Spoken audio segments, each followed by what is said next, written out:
오늘 말씀 제목은 새로운 사명이라는 제목으로 함께 말씀을 나눠보겠습니다. 여러분들이 가끔 TV에서 고기를 잡는 프로그램을 보면 다양한 사람들이 나오죠. 어떤 사람은 허세를 많이 부립니다. 내가 고기를 몇 년인데 내가 그러면서 막 장비 뭐 비싼 거, 그죠? 저는 낚시를 해본 경험이 없어요. 그래서 이 감이 잘 안 오긴 하거든요. 이 낚싯대나 뭐 이런 것들이 가격대가 어떤지. 근데 아마 뭐 악기나 뭐 이런 것도 가격이 천차만별인 것처럼 아마 낚시도 그렇겠죠. 좋은 낚싯대를 막 자랑하는 사람들이 있고 또 조용히 가만히 있는 사람들도 있어요. 보통 여러분 진짜 실력이 있는 사람은 어떤 사람입니까? 허세를 부리는 사람인가요? 내가 이 정도는 잡지, 여기 바다에 있는 고기 다 내 거야, 막 이런 사람인가요? 조용히 있다가 갑자기 던졌는데 고기를 낚는 사람인가요? 대부분 고수, 우리가 흔히 이야기하는 고수들은 그렇게 막 앞에서 막 자기 걸 이야기하지 않아도 실력으로 보여준다는 사실이죠. 고수는 고기 잡는 순간을 보니까 당황하지 않더라고요. 막 어찌할 걸 몰라 하지 않더라고요. 그런데 처음 한 사람들은 어때요? 저도 아직 제대로 해본 적이 없어서 잘 모르겠지만 막 뭐가 이렇게 찌가 움직이니까 막 갑자기 막 땡기고 막 이러는 거죠. 그러니까 고수들이 하는 말이 있어요. 보니까 그때 순간적으로 한번 땡겼다가 또 놔주고 또 땡겼다가 해야 된대요. 그런 과정들을 통해서 고기하고 씨름을 하고 고기를 낚는 거죠. 결국 고기가 힘이 빠질 때까지 기다렸다가 낚는 것을 볼 수 있습니다. 그러니까 앞에서 허세를 부리던 사람들은 대부분 중간에 놓치거나 이런 일들이 빈번한 반면에 고수들은 아주 정확하게 때에 맞게 손을 움직이고 몸을 쓰고 힘을 써서 고기를 낚는 거죠. 여러분, 어부는 바다의 고수입니다. 그죠? 고기를 잡는데 삶을 바친 사람들입니다. 어디에 고기가 많은지, 어느 때에 고기를 잡으러 나가야 되는지 정확하게 알고 있는 사람들이죠. 여러분이 지금 보니까 청년부에 나오고 있는 사람들은 대부분 직장생활을 많이 하더라고요. 지금 나오지 않고 있지만 온라인으로 또 대학생들도 있고 또 여러 가지 직업전선에 뛰어드는 친구들도 있겠지만 각자의 영역에서 다들 열심히 활동하고 그 분야의 전문가가 되기 위해서 여러분들이 노력하고 있음을 알고 있습니다. 자, 내가 어느 정도 시간을 들여서 전문가가 된다면 이제 막 들어온 신입사원들 또는 막 들어온 새내기들을 볼 때 어떤 마음이 들겠어요? 아이고 한참 고생하겠다. 그리고 내가 아무리 좋은 방법을 알려줘도 그 사람들은 그걸 바로 따라서 하는 사람들 거의 없습니다. 다 경험에 의해서 내가 갖게 되는 기술들이고 실제 삶이 되는 것이죠. 오늘 말씀은 어부인 베드로를 만나는 예수님입니다. 여러분이 너무나 잘 알고 있는 말씀이에요. 3절에 보니까 예수께서 한 배에 오르시니 그 배는 시몬의 배라 육지에서 조금 떼기를 청하시고 앉으사 배에서 무리를 가르치시더니 라는 말씀이 나옵니다. 여러분, 뭐 하고 있었을까요? 베드로가 예수님께서 베드로에게 나왔을 때 그들이 뭐 하고 있었냐면 2절에 보니까 그물을 씻고 있었대요. 그러니까 그물을 씻고 있었다는 말은 여러분 무슨 얘기예요? 모든 어업이 일단 종료가 됐다, 마무리가 돼서 최종적으로 이제 그물을 씻고 있다라는 뜻이죠. 그러니까 자기들이 이야기합니다. 밤새도록 나가서 했고 들어와서 이제 그물을 정리하고 있는 상황에 있는 거죠. 근데 예수님께서 갑자기 배에 오르시고 배에서 그 예수님을 따르는 수많은 무리들과 약간 멀어지십니다. 그리고 가르치신 다음에 베드로에게 따로 이야기하는 장면, 오늘 우리가 바라봐야 될 핵심 장면 중에 하나죠. 4절에 말씀을 마치시고 시몬 베드로에게 이르시되 깊은 데로 가서 그물을 내려 고기를 잡으라 라고 그 예수님을 따르는 수많은 무리들을 가르치신 후에 베드로에게 따로 말씀하시는 거예요. 완전 전문가, 어부 중에 어부, 그에게 예수님이 뭐라고 얘기하신다고요? 깊은 데로 가서 그물을 던지라 이렇게 얘기해요. 여러분이 집에서 가장 하기 싫어하는 일이 뭔가요? 엄마가 제일 많이 하는 잔소리가 뭐예요? 요즘은 아닌가? 정리 잘하는 친구들은 그런 얘기 잘 안 듣겠지. 저희 집도 보니까 이제 아이들이 초등학생 6학년, 4학년이니까 맨날 하는 얘기가 뭐냐면 정리해. 여기 좀 정리해. 여기 좀 치워. 이렇게 정리해. 막 이러는 거죠. 계속 얘기하지 않으면 계속 어질러지고 계속 과자를 먹고 거기에다가 버려요. 소파 위에다 자꾸 버리고. 그렇게 얘기해도 똑같은 행동을 한다는 거죠. 그런데 여러분 어느 날 제가 만약에 마음 먹고 청소를 딱 깨끗하게 해놨어요. 근데 우리 자녀들이 또 와서 과자를 먹고 거기다 막 흘리고 그냥 들어갔어요. 그럼 제가 어떻게 될까요? 이런 정도는 대답할 수 있죠. 아, 이것도 안 돼요? 어떻게 될까요? 화가 나겠죠. 화가 날 거예요. 그런데 그물을 씻고 있던 베드로에게 이미 모든 어업을 다 마무리한 그에게 다시 깊은 데로 가서 그물을 던지래요. 솔직히 제가 아주 자세히 모르지만 그 그물을 다시 정리한 그물을 들고 던졌다가 만약에 허탕치면, 그죠? 허탕치면 어떨까요? 느낌이, 기분이 화가 나겠죠. 네. 그럼에도 불구하고 예수님께서 그에게 명령하시는 거죠. 말씀하시는 거예요. 누구에게? 베드로에게. 그것도 어부 중에 어부. 네. 모든 상황을 잘 알고 있는 그에게 다시 그물을 들고 던지라고 얘기할 때 이 베드로를 개인적으로 만나서 그 말씀을 하시는 예수님의 그 마음, 그 생각은 무엇이었을까요? 이것을 오늘날 우리의 상황으로 돌이켜서 한번 생각해 봅시다. 하나님께서 여러분 각각 개개인을 부르셨어요. 부르셨어요. 그리고 무엇을 해야 할지 알게 하셨거나 알게 하시기 위해서 지금도 여러분을 이 예배 가운데로 또는 온라인으로 예배하도록 인도해 주신다는 사실이죠. 그 가운데 우리가 가지고 있는 경험, 알고 있는 지식, 이것으로 하나님의 일하심을 우리가 선택할 수 있을까요? 내가 어느 분야의 전문가가 됐고 어느 분야에 이 정도 위치에 올랐어. 예수님께서 지금 이런 얘기를 하시면 나는 그건 이거 아니고요. 예수님 이러이러해서 이렇게 되는 거겠죠? 라고 반문하지 않을까요? 제가 올해로 진짜 딱 보니까 찬양 사역을 시작한 지 앨범을 6장을 내고 여러분 모르게 죄송해요. 여러분 모르게 앨범을 6장이나 내고 활동한 지가 21년이 됐더라고요. 그러면 제가 전문가입니까? 끄덕끄덕 좋아요. 끄덕끄덕 좋다. 그래서 뭐래 반응하니까 좋다. 네, 끄덕끄덕. 네. 제가 전문가일까요? 완전 전문가일까요? 둘 중에 하나 고르라니까 이거 어떻게 할지 모르겠죠. 여러분 세상에서 봤을 때는 그렇겠지만 여전히 제가 찬양 인도를 하거나 찬양의 자리에 서면 저도 굉장히 뭔가 이렇게 부족함을 많이 느껴요. 여러 가지 이야기들이 그 속에 담겨져 있겠지만 우리가 전문가라고 생각했을 때 우리는 뛰어난 능력을 갖게 되는 것도 있지만 여전히 그 분야에서 우리는 끊임없이 노력해야 되는 상황이 생기는 거죠. 그런데 오늘 예수님께서 말씀하시는 것은 전문 분야에 있는 이야기, 나도 너무 잘하고 내가 매일같이 하고 있고 이건 안 되는 걸 아주 명확하게 알고 있는 것에 예수님이 말씀하신다는 거죠. 그럼 우리는 그 예수님의 부르심 앞에 과연 어떤 모습으로 나아갈지 한번 생각해 보라는 거죠. 지금 새내기 3명, 오늘 한 명 어디 갔어? 시골 갔나?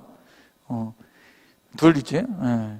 지금 이제 고3의 수능 시험을 끝나고 이제 여유가 조금 생기고 이제 학교를 갈지 이제 또 개인의 꿈에 따라서 또 취업을 할지 이제 준비하고 있을 텐데 만약에 여러분들 보고 고3으로 다시 돌아가라 그러면 어떻게 해야 될 것 같아요?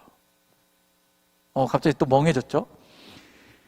군대를 제대해서 지금 이제 사회생활 하고 있는 우리 남자 청년들에게 다시 군대로 돌아가라 그러면 여러분 어떻게 되겠습니까? 좋아요? 좋을 수도 있겠죠. 군대가 또 체질인 친구들은. 저는 너무 옛날 얘기 자꾸 하면 안 되는데 97년 11월에 군대를 갔습니다. 그때 군대를 갔는데 다시 돌아가라 그러면 가고 싶진 않아요. 왜냐면 너무 춥고 배고프고 힘들었었어요. 지금하고는 죄송하지만 여러분들이 경험한 것과는 다른, 또 너무 옛날 얘기만 하면 여러분 싫어하잖아요. 그죠? 제가 근데 이등병 때 받았던 돈이 월급이 아직도 기억나요. 4,000원인가? 네. 지금은 여러분들이 상상하지 못할 금액을 받으면서 군대에 있었어요. 아무튼 그런 모습 가운데 예수님께서 던지라 말씀하시는 거죠. 그래서 그러니까 베드로가 이렇게 대답합니다. 선생님, 우리가 밤새도록 수고했어요. 근데 이 선생님을 보니까 뭔가 뛰어난 능력이 있는 것 같은 거죠. 많은 무리들이 계속 따라다니고 기적을 이적을 행하고 그들도 듣고 있고 뭔가 보여지는 것들이 있으니까 조금은 한 번쯤은 그래 던지라고 하니까 내가 던져는 보겠습니다 라고 이야기하는 거죠. 한켠에는 의심의 마음이 여전히 있었다는 거예요. 그런데 한켠에 무슨 마음이 있었냐면 그래 한번 던져보자, 그래 한번 해보자, 그래 한번 순종해보자. 능력이 뛰어나신 것 같은데 뭐라도 있으면 나한테 좋을 거 아닌가? 라는 생각이 있었던 것 같아요. 좋게 이야기해서 한켠에는 의심의 마음이 있지만 한켠에는 순종의 마음이 있었던 거예요. 던지라고 한 거예요.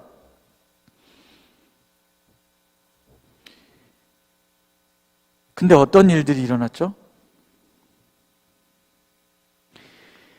본인의 아주 전문 분야였던 그 어부의 삶에 전혀 있을 수 없는 일들이 벌어지는 거죠. 새로운 포인트인가요? 새로운 핫스팟인가요? 거기가? 막 고기가 거기 늘 있는? 그렇지 않죠. 6, 7절에 보니까 그가 그렇게 해서 던졌더니 고기를 잡은 것이 심이 많아서 그물이 찢어진대요. 도대체 얼마나 많이 잡으면 그물이 찢어질까요? 경험이 없으니까 이게 참 뭐라고 설명하기가 좀 어렵긴 한데 뭔가 이런 경험으로 얘기하면 되나? 또 이거 너무 가정적인 얘기를 하는 거 아닌가? 이 쓰레기를 버리러 갈 때 제가 어느 날은 이렇게 꾹꾹 눌러갖고 막 들고 갑니다. 막 그러면은 그 쓰레기 봉투가 찢어질 때까지 제가 막 넣어갖고 하죠. 주부의 마음. 저는 그런 사람입니다. 주부의 마음을 잘 아는. 그래서 막 꽉꽉 눌러가지고 막 들고 가는 거죠. 막 찢어질 정도로 막 무거운 그걸 들고 빨리 가서 투척을 딱 하고 버리고 오죠. 비유가 별로인 것 같아요. 아무튼 고기에 그물을 들어 올릴 때 그물이 찢어질 정도라면 굉장히 많은 양이겠죠. 그 튼튼한 그물이 찢어진다고 하니 그래서 그가 홀로 할 수 없으니까 막 두 손으로 잡고 아마 고개짓을 하면서 서로 수신호를 보내든지 얼굴로 신호를 보내든지 도와달라고 SOS를 막 친 거죠. 항상 그 당시에는 배가 두 쌍으로 이렇게 같이 움직였다고 해요. 그래서 이렇게 근처에 있는 배가 와서 같이 도와줘서 끌어올렸는데 그 두 배가 거의 잠길 정도로 이게 물이 찰랑찰랑하면 이게 물이 들어온다는 얘기겠죠. 거의 그 정도로 고기가 잡혔다고 이야기하죠. 몇 마리? 퀴즈. 아는 사람 있을 거예요. 몇 마리? 이거 물어보면 대답 안 해요, 원래? 이런 거는? 퀴즈는 좀 즐거운 거 아닌가? 여러분이 잘 아는 모나미. 너무 일반적인 상표에 뭐가 있죠? 153. 153. 153마리. 물고기 잡은 거예요. 자, 여러분. 어땠을까요? 어떤 생각이 가장 먼저 들었을까요? 여러분이 한 분야의 전문가라는 입장에서 한번 생각해 보십시오. 내가 가장 잘 알고 있었던 분야인데 마치 다른 고수가 나타나가지고 그거 아니고 내가 알고 있는 내가 안 된다고 생각하는 방향으로 이렇게 해봐 라고 했을 때 했더니 정말 놀라운 결과, 내가 평생 맛보지 못한 놀라운 결과물이 나타나는 거예요. 그럼 우리는 무슨 생각이 들까요? 내가 헛살았네, 내가 헛살았어, 그런 생각이 들까요? 어떤 생각이 들까요? 신비하고 놀랍겠죠. 정말 갑자기 여러 가지 생각이 들 겁니다. 그런데 베드로가 어떤 자세로 나오냐면 8절에 보니까 시몬 베드로가 이를 보고 예수의 무릎 아래 엎드려 이르되. 구약시대 때부터 하나님의 현현, 하나님이 나타나는 일들, 하나님이 사람들에게 나타났을 때 사람들이 하는 행동이 있었는데 그게 뭐냐면 엎드리는 거였어요. 전능하신 하나님이 나를 부르실 때, 누군가에게 나타나실 때 사람이 그 하나님을 보면 죽는다고 생각했어요. 그래서 하나님 앞에 바싹 엎드리는 거예요. 그런데 그러한 삶의 과정들, 그 패턴들이 있던 사람들이 예수 그리스도가 메시아임을, 예수 그리스도가 놀라운 하나님의 아들임을, 예수 그리스도의 기적과 이적을 경험함으로써 그가 자동적으로 그 예수 그리스도 앞에 엎드리는 모습이 나타나는 거예요. 그런데 엎드려서 뭐라고 이야기하느냐? 이르되 주여 나를 뭐하라고? 떠나소서. 나는 죄인이로소이다. 이렇게 이야기하는 거죠. 그러니까 그가 생각했던, 그가 알고 있던 모든 지식이 다 깨지는 거죠. 만약에 저에게 이런 일이 일어난다면 저 역시도 아마 아무것도 할 수 없는 상황에 빠질 것 같아요. 패닉이라는 상황으로 이게 좀 이해가 될까요? 어떠한 것도 할 수 없는 상황으로 그가 예수님의 무릎 아래 엎드려 자신이 죄인임을 고백합니다. 그러니 내가 의심했던, 내가 믿지 못했던 나의 모습을 고백하는 거죠. 그리고 떠나달라고 이야기합니다. 나를 떠나소서.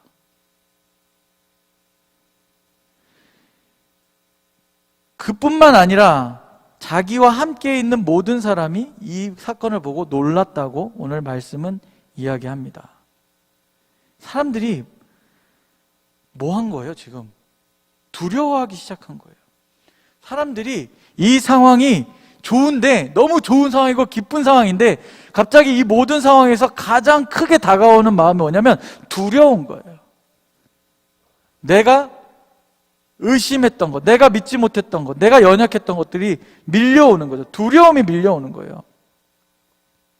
근데 예수님이 두려워하는 그 사람들에게, 그에게 이렇게 이야기하는 거죠. 10절에 보니까 이제 후로는 내가 사람을 취하리라. 이게 무슨 얘기인지 알았을까요? 예수님이 하는 말씀이 뭔지 알았을까요? 여러분, 성경을 읽다 보면 아마 여러분들이 읽어본 사람들은 조금 많이 이해할 거고, 여러분 읽어보면 항상 예수님께서 뭘 보여주시거나 뭘 이야기할 때 제자들이 그것을 잘 이해하지 못했어요. 예수님이 어떠한 능력을 가지신 분인지, 예수님이 누구신지 잘 이해하지 못했어요. 그래서 많은 사람들을 먹일 때도, 있는 것을 갖고 오라 했을 때도, 그 몇 개 안 되는 떡과 그 고기를 가지고 올 때도 제자들이 뭐라고 얘기하냐면, 아니 이걸로 어떻게 이 수많은 사람들을 먹입니까? 라고 이야기해요. 그런데 여러분, 우리는 예수 그리스도에 대해서 안다고 생각하지만 여전히 우리의 삶에, 여전히 저와 여러분의 삶에 우리는 이거 가지고 어떻게 하라고요? 라는 질문을 수도 없이 한다는 거죠. 내가 가진 게 이것밖에 없는데요? 라고 내 상황과 내 형편을 바라보는 거죠. 나를 보는 거예요. 나를 만드신 그분을 바라보는 게 아니라 나만 보는 거예요. 그리고 내 주변만 보는 거예요. 바뀌지 않을 거라고 믿는 거고 할 수 없을 거라고 생각하는 거죠. 제 얘기를 했지만 저는 21년 동안 찬양 사역을 해올 수 있었던 이유는 뭐냐면, 그것도 여러분 모르게 할 수 있었던 이유는 뭐냐면, 제가 필요한 곳을 다녔기 때문이에요. 무슨 얘기냐면, 여러분들이 아마 뭐 유명한 가수들도 많이 벌고 하겠지만 이 CCM 찬양사역자라고 하는 사람들 중에도 여러분들이 아는 유명한 사람들이 있을 겁니다. 뭐 이름만 대면 아는 사람들이 분명히 있을 거란 말이죠.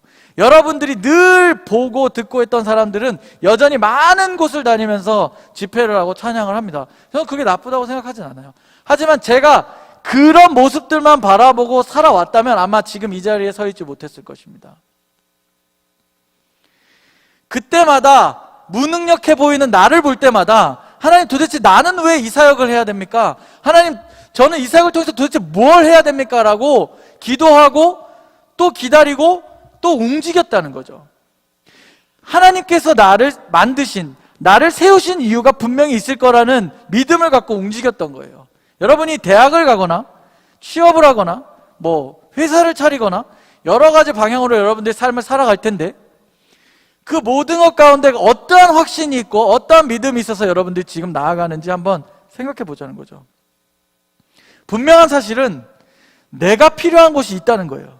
내가 할 수 있는 일이 분명히 있다는 거예요. 그런데 자꾸 그것을 가장 큰 것, 가장 좋아 보이는 것과 비교하려고 하는 우리의 마음이 문제라는 거죠.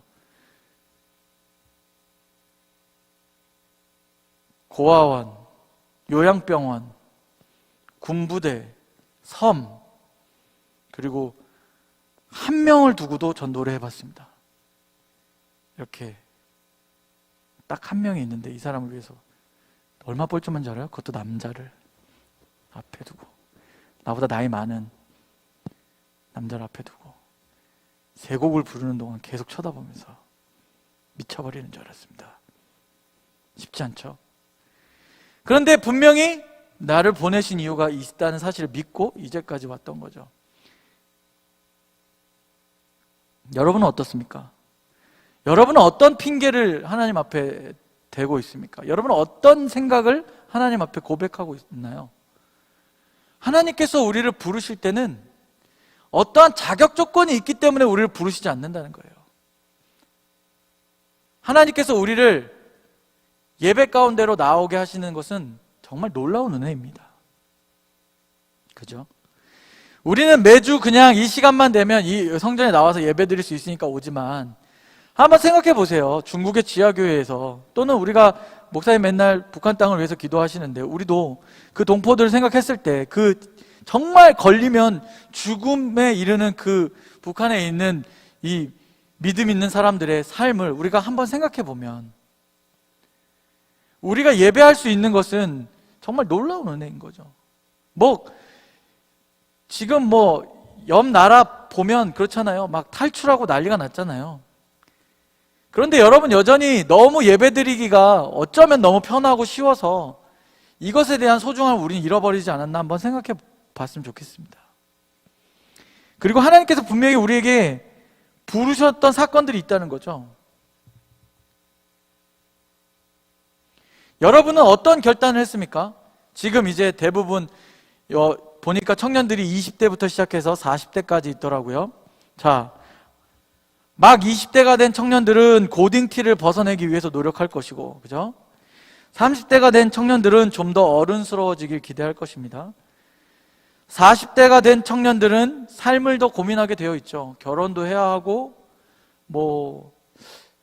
집도 마련해야 되고, 여러 가지 상황 가운데 여러분 고민하겠죠. 그런 고민이 되겠죠. 그런데 제가 아직 50대는 안 돼봐서 모르겠어요. 근데 50대가 된 만약 청년이 있다면 또 그가 해야 되는 고민은 제가 지나온 세월의 고민보다는 다를 것입니다. 그런데 여러분, 그 고민 가운데 과연 우리는 하나님을 향한 어떤 고민을 갖고 살아가고 있는지 한번 생각해 봤으면 좋겠습니다. 하나님의 부르심, 인도하심은 우리의 생각, 우리의 경험으로 예측할 수가 없다는 뜻입니다. 그래서 그 부르심 앞에 내 생각이 앞서갈 때, 그때에도 내 마음을 내려놓고 순종하기로 우리가 다짐해야 되고 순종하는 삶을 살아야 한다는 것이에요. 너무 힘들죠. 너무 어려운 일입니다.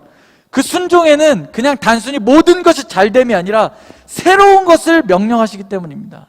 이제 내가 너에게 사람을 낳는 어부가 되게 하리라. 내가 너로 사람을 낳게 할 거야 라고 했을 때 그게 뭔지 몰랐던 거예요. 제가 고2 때 아무것도 모를 때 너무 큰 은혜를 수련해서 받고, 하나님 평생 하나님 찬양하는 사람으로 살겠습니다 라고 서원을 했어요.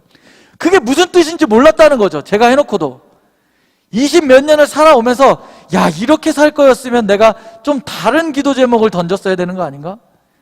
멋진 사업가가 될 수 있게 해달라고 내가 서원했어야 되는 거 아닌가? 적어도 내가 살아가는 데 있어서 좀 더 누리면서 살 수 있게 하나님 그렇게 나를 사용해달라고 기도했어야 되는 거 아닌가? 라는 생각이 가끔은 들었습니다. 그런데 이제는 그렇게 생각하지 않아요. 이제는 저의 인생에 있어서 하나님이 하실 일들이 더 기대가 되고 있습니다. 40대 중반이지만 저는 앞으로도 무언가 일어날 일들을 기대하고 있어요. 물론 세상의 사람들은 그때까지 너 뭐하고 살았냐 이렇게 얘기하겠지만, 저 나름대로의 하나님의 말씀에 순종하며 여기까지 왔습니다. 근데 너무 힘들고 어려웠어요. 물론 여러분들도 쉽지 않을 거예요. 그러나 내가 믿고 하나님 앞에 약속했고 하나님이 그것을 나를 쓰시지 않으면 그때 난 포기하겠다고 생각했어요. 제가 성대 폴립 수술을 2번 한 사람입니다. 그게 뭔지 모르겠지만 성대에 물혹이 생겨서 소리가 이렇게 나는 거예요. 그냥 말을 해도 이렇게 나는 거예요. 노래한 지 10년 동안, 노래하면서 10년 동안 한 번도 그런 일이 없었는데, 교회 사역을 병행하고 제가 집회를 인도하고 말씀을 전하고 기도회를 인도하는 순간 제가 무리가 온 거죠. 그래서 혹이 생겼는데 그것도 모르고 항상 괜찮아졌으니까 괜찮은 줄 알고 수술을 한번 했어요. 근데 요거 수술하는데도 전신 마취를 합니다. 그리고 2년 후에 재발됐어요.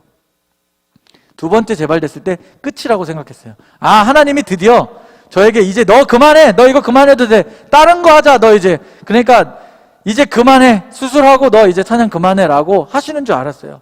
그런데 저는 그 두 번째 수술도 했고 여전히 찬양하는 삶을 살고 있습니다. 네. 제가 찬양 인도 안 하면 김범일 목사님 큰일 납니다. 힘들어서. 열심히 해야 돼요. 여러분, 뭔가 절망적인 일이 우리 앞에 분명히 일어난다는 거죠. 아, 이제 그만하면 되겠다. 이제 내가 교회, 그만할래. 내가 너무 바쁘고 힘드니까, 내가 해야 될 일이 너무 많으니까 라고 우리는 하나님의 부르심 앞에 이제 내 삶의 이유가, 내 것이 어떠한 정말 별의별 일들이 다 많아서 그걸 다 갖다 붙인 다음에 이제 난 못하겠어요 라고 이야기할 때가 많다는 겁니다. 여러분, 하나님의 인도하심은 우리의 생각으로 이해할 수 없고 예측할 수 없습니다. 그래서 뭐 해야 된다고요? 순종해야 합니다. 순종은 쉽지 않아요. 어려워요. 여러분들이 해외에 선교 활동을 갔다 온 친구들, 해외 선교를 가보면 어때요? 정말 열악하죠. 우리나라에, 특히 동남아 지역에 많이 가보면 우리나라에 막 70년대 같은 70년대 같은 좀 판잣집에서 말도 안 되게 애들이 막 10명이 나오고 막 깜짝깜짝 놀래죠. 그러한 상황 속에 있는 사람들을 볼 때 여러분 무슨 생각을 했을까요? 복음을 더 열심히 전해야겠다. 아니면 적어도 나는 이런 삶이 아니어서 다행이다. 어떤 마음이 들었습니까? 여러 가지 생각이 들겠죠. 그런데 하나님께 순종하고 복음을 전하는 일은 쉽지 않다는 거죠. 여러분의 삶을 통해서 기꺼이 이루실 하나님의 일들을 기대하고 우리의 삶의 주인 되시는 분이 하나님을 인정해야 합니다. 그리고 믿음으로 한 걸음씩 나아가야 돼요. 그럼 그 안에 모든 일이 잘 되는 것이 아니라 그 안에 감사와 기쁨이 생긴다는 거죠. 여전히 힘들고 어려운 일들은 우리에게 다가올 것입니다. 그러나 그 안에 뭐가 생긴다? 감사와 기쁨이 생긴다는 거죠. 11절 우리 마지막으로 보면 그들이 배들을 육지에 대고 모든 것을 버려두고 예수를 따르니라. 보세요.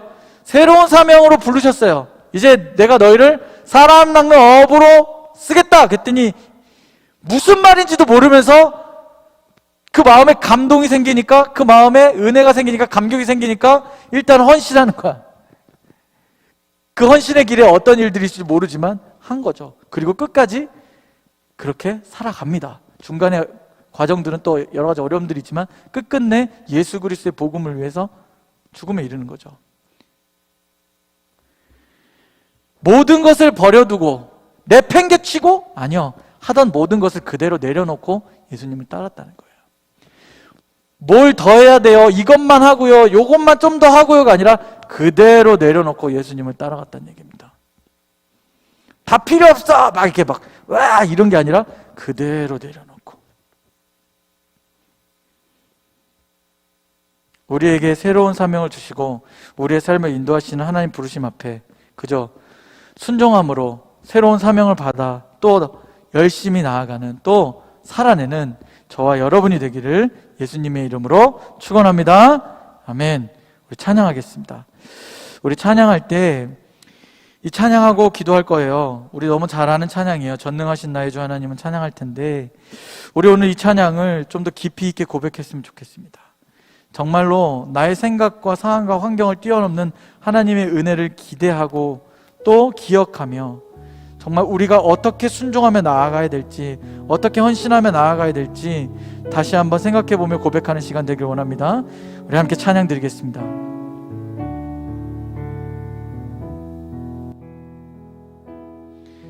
전능하신 나의 주 하나님은